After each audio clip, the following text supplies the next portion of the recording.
अस्सलामुअलैकुम। आज हम जिस टॉपिक पर बात करेंगे वो है आयरन डेफिशिएंसी अनीमिया। इसमें पाकिस्तान में आयरन डेफिशिएंसी अनीमिया की प्रेवलेंस क्या है, अनीमिया क्या है, इसकी कॉज क्या है, इसकी सिम्टम्स क्या हैं, इसकी इंडिकेशंस क्या है और इसको कैसे क्योर किया जा सकता है। The prevalence of iron deficiency anaemia. Pakistan में मैरिड जो फीमेल हैं 15 से 44 की एज की फ़ीमेल, अर्बन एरिया में 26% और रूरल एरिया में 47% जो फीमेल है वो आयरन डेफिशिएंट हैं। अगर देखा जाए 50% जो फीमेल हैं वो रिप्रोडक्टिव एज में आयरन डेफिशिएंसी का शिकार हैं। What is anaemia? अनीमिया क्या है? हीमोग्लोबिन एक प्रोटीन है। जब ब्लड में हीमोग्लोबिन की कमी होना शुरू हो जाती है तो रेड ब्लड सेल्स की फॉर्मेशन नहीं होती है और रेड ब्लड सेल्स की डेफिशिएंसी होना शुरू हो जाती है और हेल्दी रेड ब्लड सेल्स नहीं बनते, जिसकी वजह से पूरी बॉडी में ऑक्सीजन नहीं ट्रांसपोर्ट होती। रेड ब्लड सेल्स के दो फंक्शन हैं। First, transport oxygen to the part of the body tissue. Second, transport nutrients to the part of the body tissue. Cause of anaemia. Anaemia की बहुत सी cause हो सकती हैं, जैसा कि low haemoglobin, poor diet and blood loss. Symptoms: fatigue, थकावट, shortness of breath.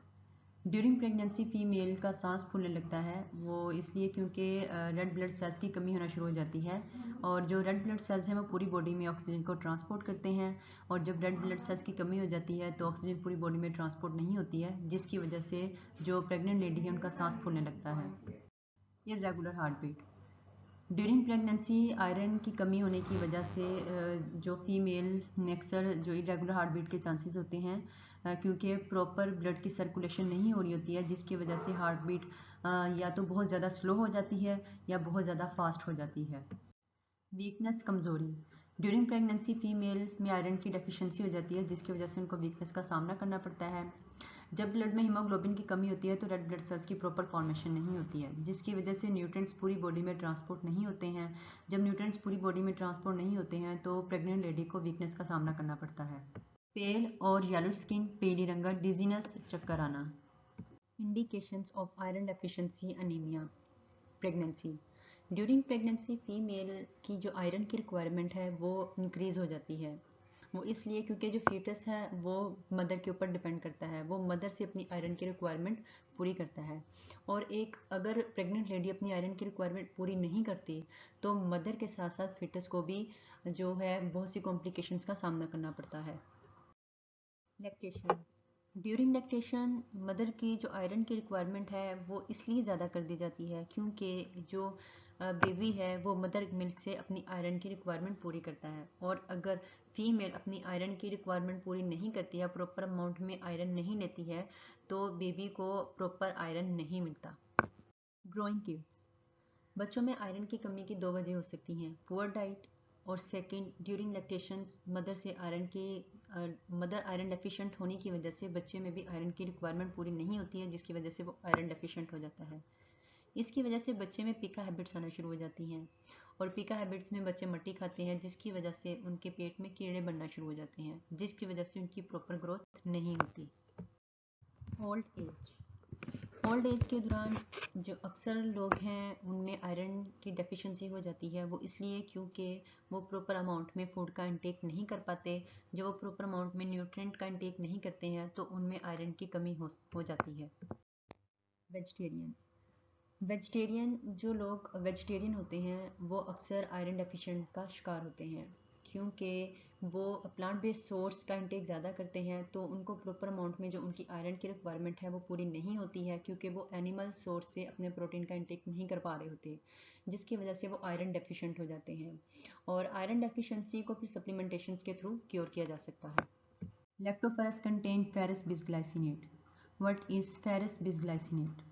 Ferrous एक आयरन है और ग्लाइसिन अमाइनो एसिड है। बिसग्लाइसिनेट दो मॉलिक्यूल अमाइनो एसिड के। फेरस का एक मॉलिक्यूल और ग्लाइसिन के दो मॉलिक्यूल्स जब आपस में मिलकर एक कोवलेंट बॉन्ड बनाते हैं तो इस प्रोसेस को चिलेशन कहते हैं। मोड ऑफ एक्शन ऑफ लैक्टोफेरस है protein coating, bypass the stomach, direct absorb in small intestine, not react with other nutrients। Ferrous iron के ऊपर अमाइनो एसिड एक प्रोटीन की कोटिंग हो जाती है, जिसकी वजह से ये स्टमक को बाईपास करता हुआ डायरेक्ट स्मॉल इंटेस्टाइन में अब्जॉर्ब हो जाता है। जिसकी वजह से ये किसी भी न्यूट्रेंट के साथ रिएक्ट नहीं करता और इस वजह से इसका जो एब्जॉर्प्शन रेट है वो 90% ज़्यादा होता है। Benefits of ferrous bisglycinate: easily absorb in the mucosal tissue. Stomach की पीएच का फेरस बिसग्लाइसिनेट पर कोई इफेक्ट नहीं होता है, जिसकी वजह से ये इजीली एब्जॉर्ब फॉर्म में अवेलेबल होता है। हाईएस्ट बायो एब्जॉर्प्शन: जो फेरस बिसग्लाइसिनेट है इसकी बायो एब्जॉर्प्शन ज़्यादा होती है, वो इसलिए क्योंकि ये किसी भी न्यूट्रिएंट के साथ रिएक्ट नहीं करता है और जिसकी वजह से ये डायरेक्ट स्टमक को बाईपास करता हुआ स्मॉल इंटेस्टाइन में एब्जॉर्ब हो जाता है। Highest bioavailability even in phytates and oxalate: जो प्लांट बेस्ड सोर्स होते हैं वो जो आयरन की एब्जॉर्प्शन है उसको हिंडर कर देते हैं, जिसकी वजह से आयरन की एब्जॉर्प्शन नहीं होती। तो फेरस बिसग्लाइसिनेट का न्यूट्रल चार्ज होने की वजह से किसी भी न्यूट्रिएंट्स के साथ रिएक्ट नहीं करता, इवन कि वो प्लांट बेस्ड सोर्स ही क्यों ना हो। तो जिसकी वजह से फेरस बिसग्लाइसिनेट की जो बायोअवेलेबिलिटी है वो ज़्यादा हो जाती है। Less likely to cause intestinal side effect such as nausea, constipation, bloating, gastric irritation and abdominal pain. Ferrous bisglycinate का इंटेस्टाइनल जो प्रो ऑक्सीडेंट इफेक्ट है, जैसा कि ये नोजिया है, कॉन्स्टिपेशन है, ऐसा फेरस बिसग्लाइसिनेट के कोई भी प्रो ऑक्सीडेंट इफेक्ट नहीं आते हैं। इंटेस्टाइनल कोई साइड इफेक्ट नहीं है। Does not react with other nutrients: ये किसी भी न्यूट्रिएंट्स के साथ रिएक्ट नहीं करता और किसी भी न्यूट्रिएंट के साथ रिएक्ट ना करने की वजह से जो इसकी अब्जॉर्बेबल फॉर्म में इजीली अवेलेबल होता है, इसकी जो एब्जॉर्प्शन रेट है वो बढ़ जाता है, ये वेल टोलरेटेड होता है, इसकी हाईएस्ट बायोअवेलेबिलिटी होती है और जो इंटेस्टाइनल साइड इफेक्ट है जैसे कि नोजिया है, ब्लोटिंग है, एब्डोमिनल पेन है, इस तरह के कोई भी साइड इफेक्ट जो उनसे हैं वो फेरस बिसग्लाइसिनेट के साथ नहीं आते।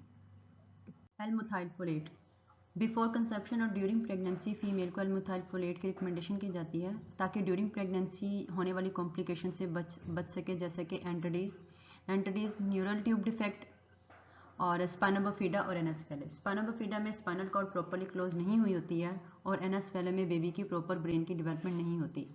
इसके अलावा IUGR, intra uterine growth retard, uterus के अंदर जो फीटस की ग्रोथ है वो रुक जाती है या ख़त्म हो जाती है। प्रीटर्म डिलीवरी, वक्त से पहले डिलीवरी हो जाती है। कार्डियक फेलियर में हार्ट में होल या प्रॉपरली वॉल्व वर्क नहीं करते हैं। Preterm birth, low birth weight होने की वजह से या प्रीक्लैम्शिया की वजह से जो बेबी के बर्थ के चांसेस पहले हो जाते हैं।